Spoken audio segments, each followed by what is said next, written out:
We're going to have a panel discussion, as Priscilla just mentioned. I'm going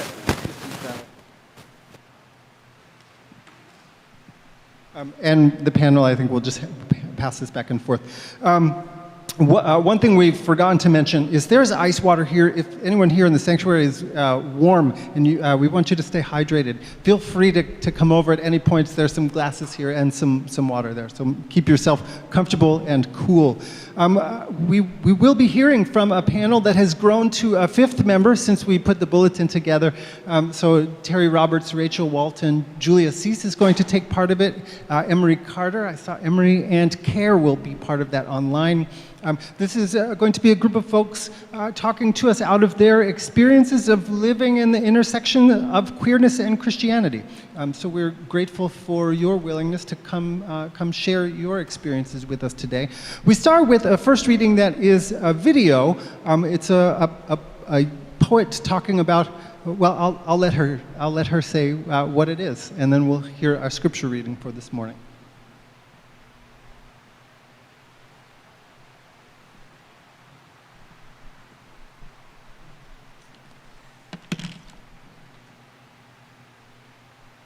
In which my queer friends find out I am Christian, and my Christian friends find out I am queer.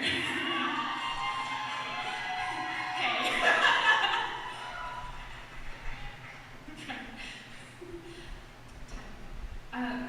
I didn't ask for this, but I'm tired of hacking pieces of myself off for you, warm and bloody. See here my still beating heart, the way it speeds when she walks in the room, the way it calms when I sit in the pew. I don't make the rules.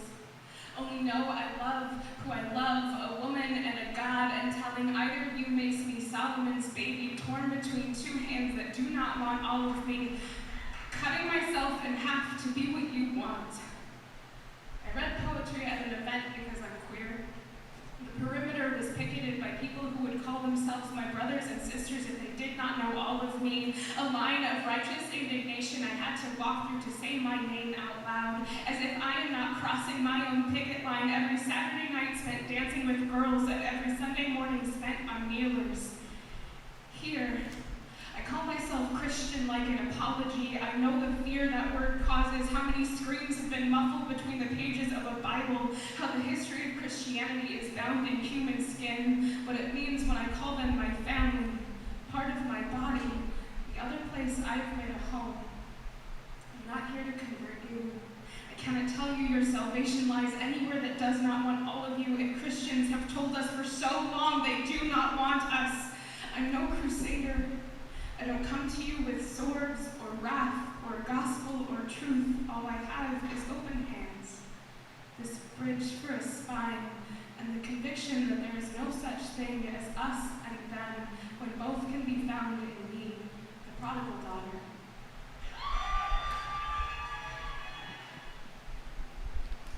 Now, our scripture reading for the day comes from the letter of 1 John, chapter 4. Beloved, let us love one another, for love is of God, and whoever loves is born of God and knows God. The one who does not love does not know God, for God is love. There is no fear in love, but perfect love casts out fear. For fear has to do with punishment, and the one who fears is not perfected in love. We love because God first loved us. If anyone says, I love God, and hates a brother or sister, that one is a liar. For they do not love their brother or sister whom they have seen. For they who do not love their brother or sister whom they have not seen cannot love God whom they have not seen. In this commandment we have from God, that the one who loves God should also love their brother or sister. And this is God's good news.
Okay, yeah, that looks pretty good. Okay, I just want to make sure Care can see us. We did test and get negative tests. Emory did not have a chance, so they'll be leaving their mask on. Good morning, everybody. I wanted to just kind of pull together a group of people to just, within the confines of the 15 to 20 minutes that we have, just kind of give a background of where we're coming from, any experiences we've had, and then kind of what it means to us to have a church like Chestnut Hill where we can feel safe and accepted, and we're welcome to come up and talk to people about who we are. So that's kind of what we're doing today. I forgot my phone that has the questions on it. The first question, we were going to just do like a little 2 to 3 minutes, you know, background.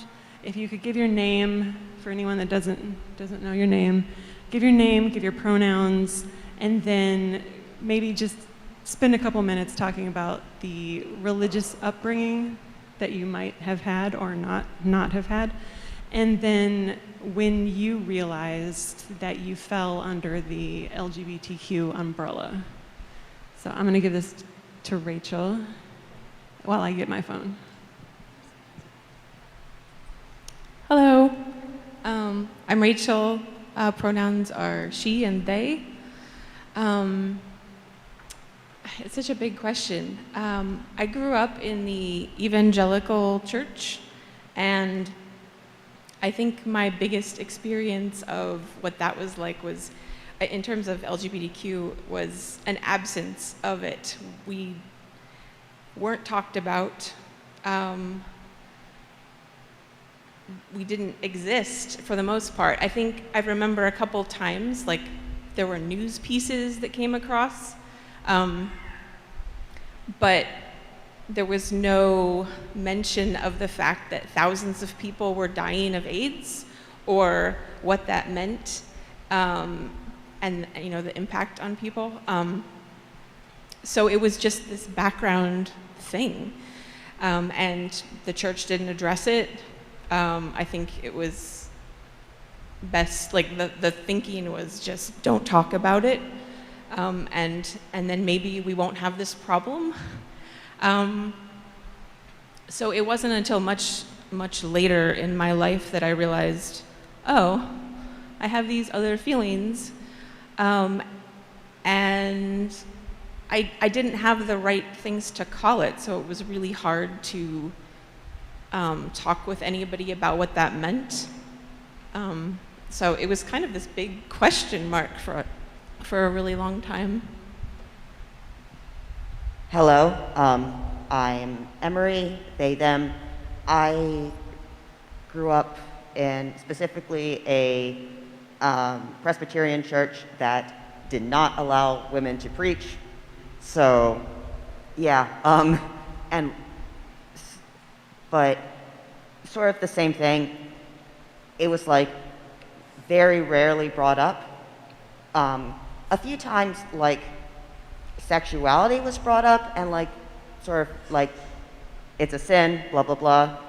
And I think literally only once growing up did I hear about trans people in the church, and it was like a small group that was like, it wasn't even like in the church itself. Like literally my mom did not tell me her brother was gay until I was in middle school, and she wasn't even telling me. Another person in youth group had asked her opinion on gay people, and so she started out saying, well, my brother is gay, and I'm like, when was I gonna learn this? But yeah, it was just sort of like, again, just very much swept under the rug, just like, oh, it's a sin, and we're just gonna leave it at that. Hi, I'm Julie. She, her, although sometimes pronouns make me a little uncomfortable. I'm not exactly sure what I want to say.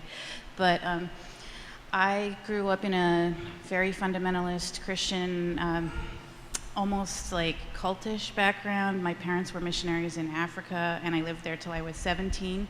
I went to a Christian college, so I was very isolated, and I didn't really know. I don't think I knew, well, I didn't know that I knew any gay people all that time, except for one missionary who were like dismissed and had to go back to America because the husband had done something terrible, and my parents said it was worse than cheating on his wife, and we just didn't know what could possibly be worse than cheating on his wife. But I learned many years later he was gay. But anyways, I have a lot of wounds from my church background, and even coming into this church, as friendly and rainbow adorned as it is still a little bit painful. So I'm sort of still wounded, but looking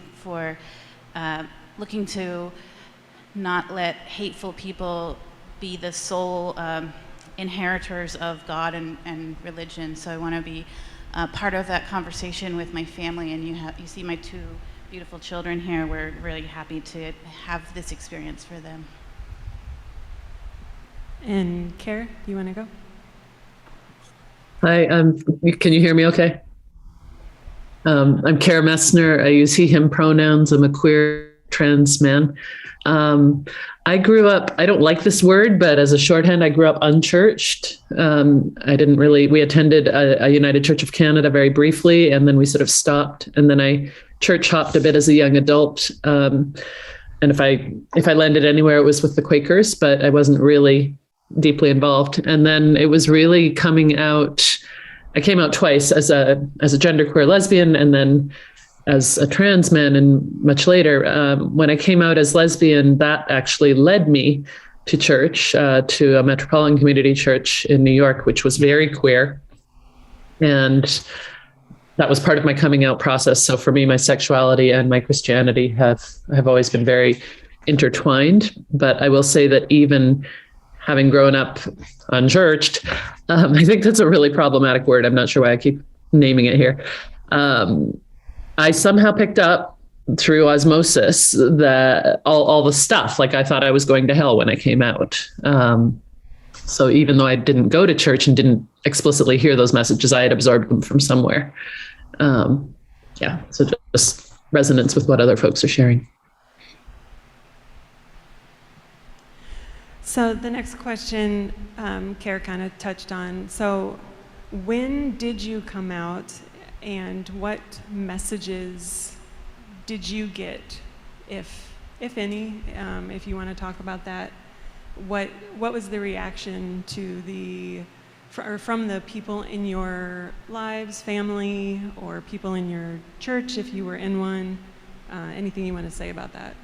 And let's go in reverse order, if that's okay. Kara, do you want to go first? Sure. I kind of spoke about that a bit, but I guess I would say I was at theater school when I came out, and in one of my plays, I joke about that, like coming out as queer in theater school in New York City is a good way to do it.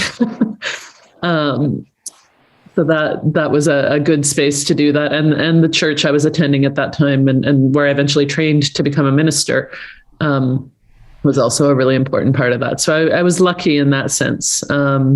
There were people from the older history of my life that had their own journeys with my sexuality, and eventually in my 50s with my gender identity as well. And that's been pretty varied. So I feel fortunate to have come out in a space where it was welcomed and encouraged. But as I say, I was still nonetheless in my mid-20s, like really wrestling with a lot of the messages I had just sort of absorbed from the world around me, and kind of had to do a lot of deep sort of spiritual and emotional and therapeutic work to figure a lot of that stuff out. Thanks. So I'm not sure I ever really came out in the way that people talk about. Like I said, I started out in a very isolated, kind of cultish perspective on life. And then when I went to college, my parents were still living in Africa, so I was kind of alone in the world. I went to a very conservative Christian college, and I felt like it was so liberal that I was going to go to hell every time I went to class. And, you know, we had small conversations about somewhat open-minded things about, oh, maybe God isn't a man, you know, little things like that that really blew my mind at that point. And I always felt like the sky was going to fall on me for even thinking these thoughts. And I think by the time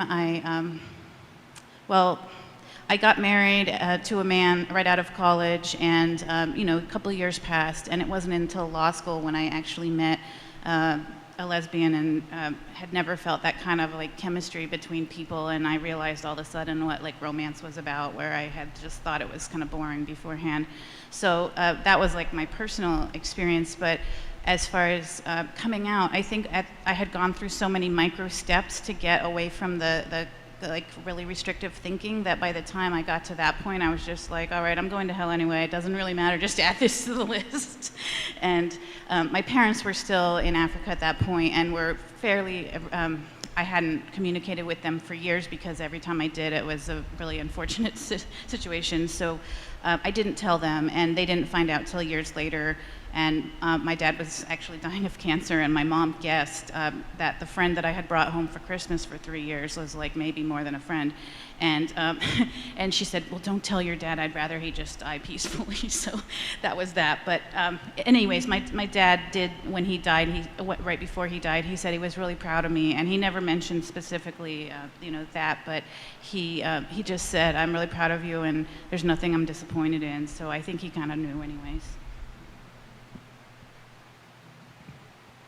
So, as I mean, the thing with coming out is it's never like one and done. You're like coming out to a lot of different groups about a lot of different things. As far as my sexuality, I'm asexual and aromantic, which basically means I'm not interested in a sexual or romantic relationship with anyone. And like, basically, you know, in high school I was very much like, oh, I'm just like not ready for that yet. And then, you know, once I was like, you know, an actual adult, I was like, I started being like, yeah, I sort of just phrased it as, I don't really want to get married.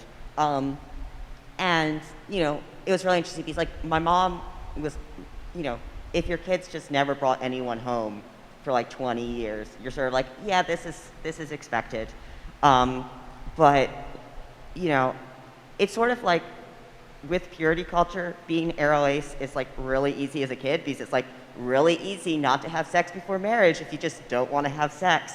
But then you're an adult and suddenly it's like, when are you going to get married? When are you going to start dating? It's like, no, we're not going to talk about that. And then like with my dad, he literally, and this was like after I was kind of open about the fact I just don't want to have a relationship with anyone, blah, blah, blah, blah. He basically at one point said to me something along the lines of like, you know, if it wasn't for you having social anxiety, you might have a good Christian boyfriend by now. Which I was not happy about with him about. And then as far as gender, I sort of, truthfully, this was like the first public place I ever, like that wasn't like a single person that I actually was like open about gender-wise. But since then, I've been pretty open, like, you know, that, you know, it's on my Facebook. I made a post on Facebook about the fact that I'm taking testosterone, and I changed my name on there. Like, it's pretty, you know, out there now. And it's, I did that in like early December, and this was the first Christmas I did not spend with my dad. And thankfully he has calmed down from having a tantrum since then, but the relationship still isn't the same. It definitely is hard. Like, it's sort of like, it was both hard before and after being open in like different ways.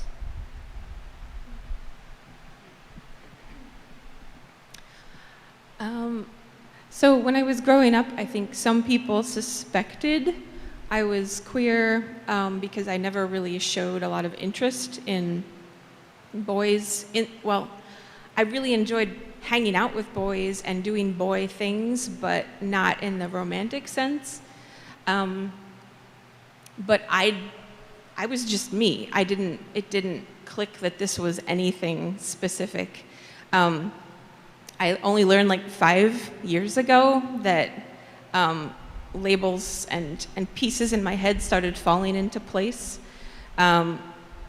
because I'm sort of outside of some of the usual terms. I'm non-binary, which means I just don't have a real strong connection with either male or female. I'm demisexual, which is on the asexual spectrum, and I'll just explain because a lot of people don't know about it, but it's kind of like I don't experience like a lot of the primary attractions that people experience with each other when they first meet. A lot of people, when they meet each other, you know, they get that sense of physical attraction or attraction to somebody's voice or just something that comes across right away. I can appreciate the aesthetics of that, but it doesn't click with me. I have to experience the emotional connection to experience sexual interest. So like, most people experience both, like both are important, but I don't get those first initial cues, which just made it really hard to figure out who I was because I didn't have anybody to compare it to growing up. And then I guess I really came out about 5 years ago. I was basically playing out a really cheesy B movie of a mess life because I had been this like stable person for so long, and then finally all these things clicked together and like I needed to fall apart. I had also gotten married right after college, and it was not a relationship that worked. It worked on some levels, but not others. And so I got divorced and then came out around the same time. And it was too much for my church that I was going to at the time, which was really frustrating because the church liked to talk about being there with you in the mess. God is there with you in the mess. But then when my life was finally a mess after being stable, they pushed me out. So that was happening. And then on a more like individual level, like one of the first questions that I got when I came out to my family was, where are you with God? And you know, like that poet was talking about, it's that sense that, oh, can you really be a Christian and queer? Like, is that possible? So it was so strange having that question because I grew up in the church, I've been part of churches all my life, and suddenly because I'm finally figuring out things about myself, like everything's called into question. Thanks. We got a question submitted to us from a church member, and I want to make sure we hit that. The question is, at what age or at what point does someone know or understand their own sexuality? And I chuckled when I got this question because I was like, well, if you figure it out, let me know. But if anyone has any ideas on that, I'm going to start with Rachel. We'll go back in reverse order. Yeah. I touched on it a little bit because, 5 years ago, so I was late 30s. There's no set time frame. Some people figure it out when they're really small, and some people figure it out much, much later because it's complicated. We are all complex. Our genders and sexualities are all complex. Like, some people have easier labels to apply to that. But for some people, it takes a while for something to click and to figure out things about themselves. So there's no time frame. Yeah, I didn't really put a label on anything until I was in my early 20s. But like, that was just because that's when I realized that the labels existed and applied to me. Literally, when I texted one of my friends that I was trans, they're like, oh, I've been like waiting for this news for the last like 6 years. And like, it was, you know, it's the sort of thing. I was in 7th grade the first time a stranger thought I wasn't a girl. And that memory, that instance was so important to me that I remember that moment now that I'm like in like 27. And you know, in high school, literally my friends joked that for Halloween I should come dressed up as a girl. So again, it's sort of like there's a difference between when the signs start showing and when you figure it out. But as far as like just like when it could happen, if you have the labels, I'm very much of the belief if a child is old enough to, like, you would expect the child to understand what gender there are, or like at what age a child would start usually having a crush on someone of the other gender, it is perfectly possible that they would then be like, oh, actually I have a crush on someone of the same gender, or actually I don't like the gender I'm assigned with. It's just like having the words for it. So I think that sexuality is really a complicated intersection of the personal and the cultural norms. First of all, why is it even such a topic?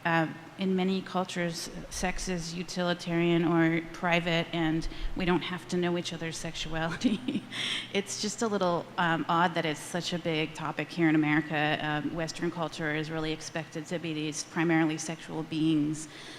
So I don't know when people define their own sexuality, and I don't have any comment on me personally. It just kind of is like part of life. But I think a lot of it is also tied up in gender norms and how you relate to other people, and that is like predominantly pushed upon us by the culture. So it just, you know, it's sometimes a reaction of how you want to interact with other people and what label other people then put on you for that. And Karen?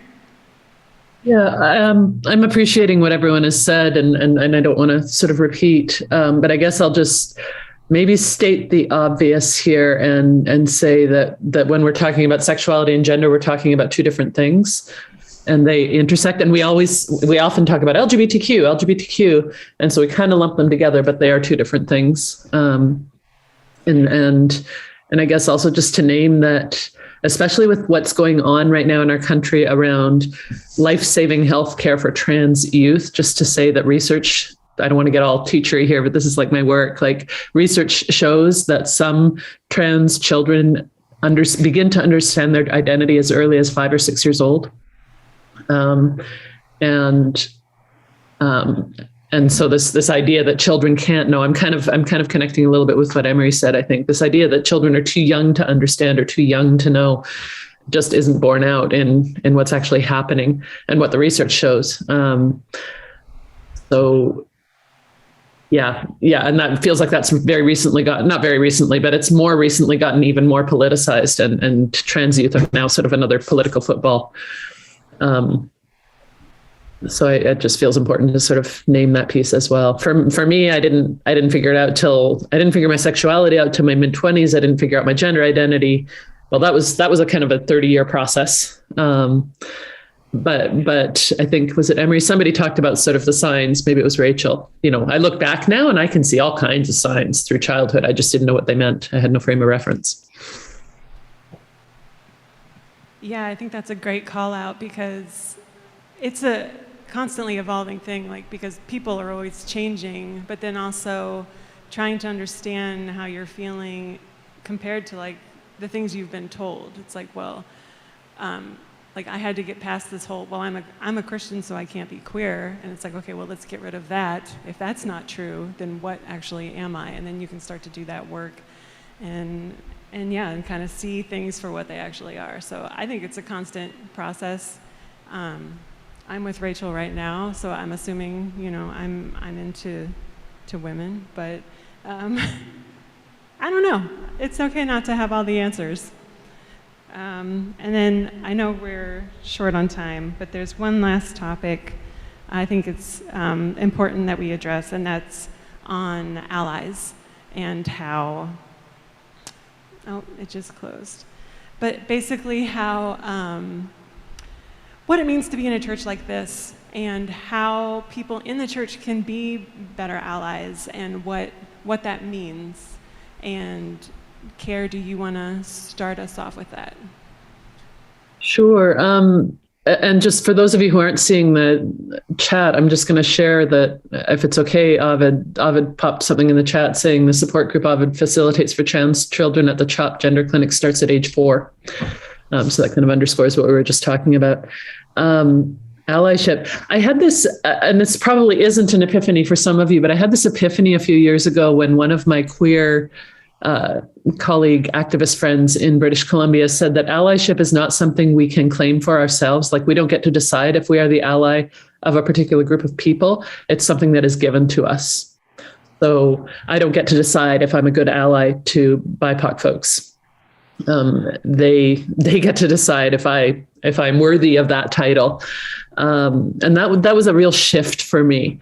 And it's gotten me thinking a lot in my own life about how I try to work towards being an ally with different groups of people and different individuals. And it's also gotten me thinking about how do I ask folks to be an ally to me as a queer trans man.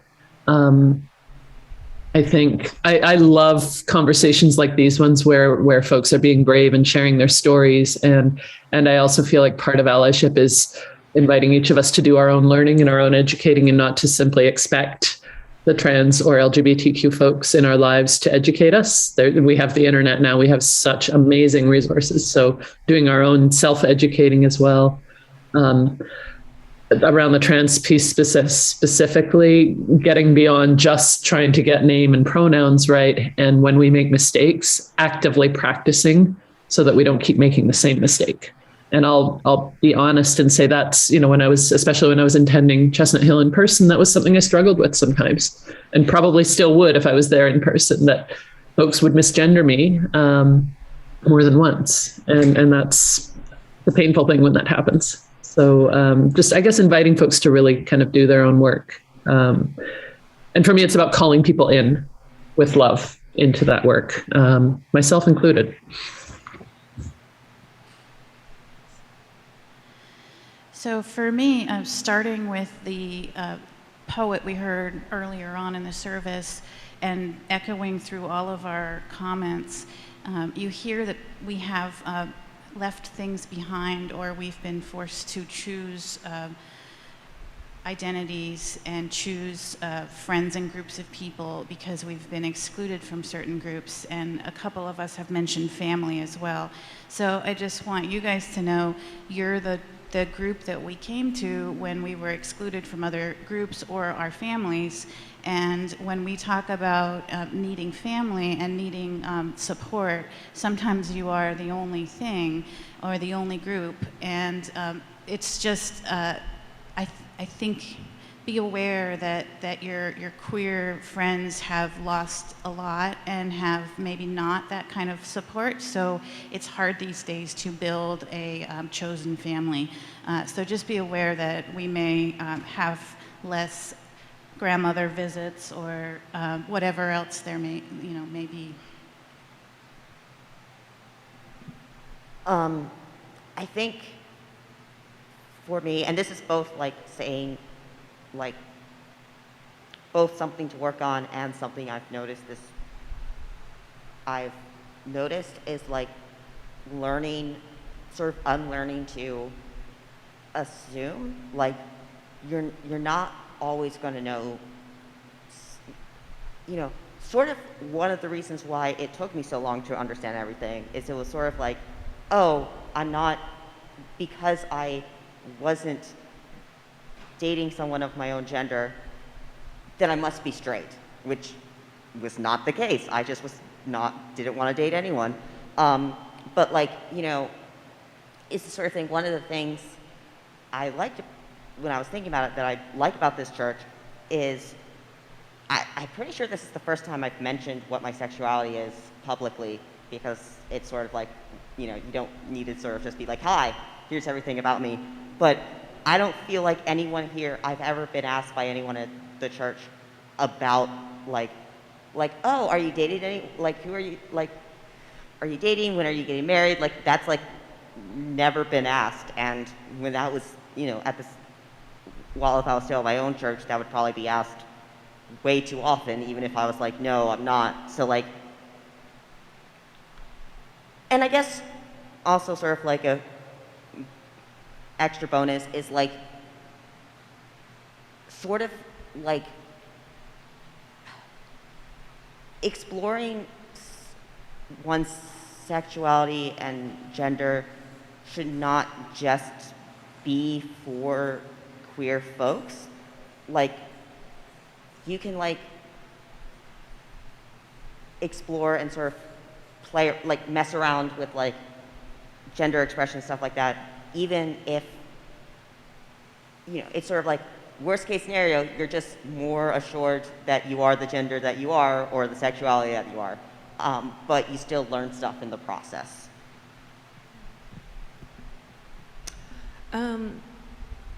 Yes. We came here to this church because it was open and affirming. There was like a rainbow flag on the webpage. And it kind of feels like, I don't know, like a cheesy reason to choose the church, but when, I mean, in the sense of like looking for the flag, but that is what brought us here. Because when we found ourselves in a position of needing to find a church that we could be comfortable at, there's a lot of churches that say all are welcome, and it's a bait and switch. You come in and they're happy to have you there and welcoming, but like not about that. So we have to be explicit about our beliefs, and I'm glad that this church was and is, and I hope continues to be. Everybody else has made good points. I just wanted to say that from my own experience, one of the biggest things that I experienced when I came out was silence. You know, I poured my heart out to a lot of people, and there was no response, and there were no questions. So some people get too many. I didn't get any, and it felt really awful. Like, it was such a cold feeling for a long time, where I felt very isolated and alone, and like I didn't know who my friends were. I didn't know what my family felt. And it would have meant so much to me if people just talked to me and asked me questions about myself. I know some people are more private and they don't want to talk about this stuff, but I mean, they can say that. Like, I think it means a lot to be like, what's your story? You don't have to understand us perfectly to ask genuine questions and want to get to know us. Like, that, it just means the world when people actually do that. So that's all our questions that we're going to talk about. I just want to say thank you, Rachel. Thank you, Emery. Thank you, Julie. Thank you, Care, for doing. Thank you for being a part of this and for being willing to talk in this kind of forum. It's not easy, but it's really appreciated. So thank you so much for doing it. And I'm just going to close with, in our last Rainbow Connection meeting that we had with Linda, we asked her for advice that she had for us moving forward. And her advice was to try to see the people on the margins. So whoever they are, queer, BIPOC, just a new person in general, look for the people that are on the margins and try to include them in some way. Make them feel accepted, because unless you go out, like what Rachel is saying, if you're silent, then we don't know where you stand. We don't know where you fall on that. So let us know, and let people on the margins know where you stand. Thank you.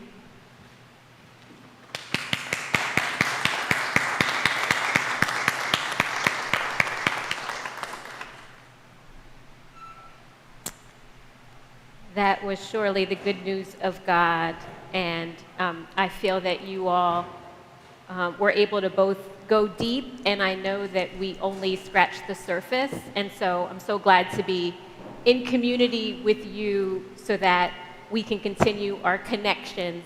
Thank you for that invitation and for your bravery in sharing part of your stories.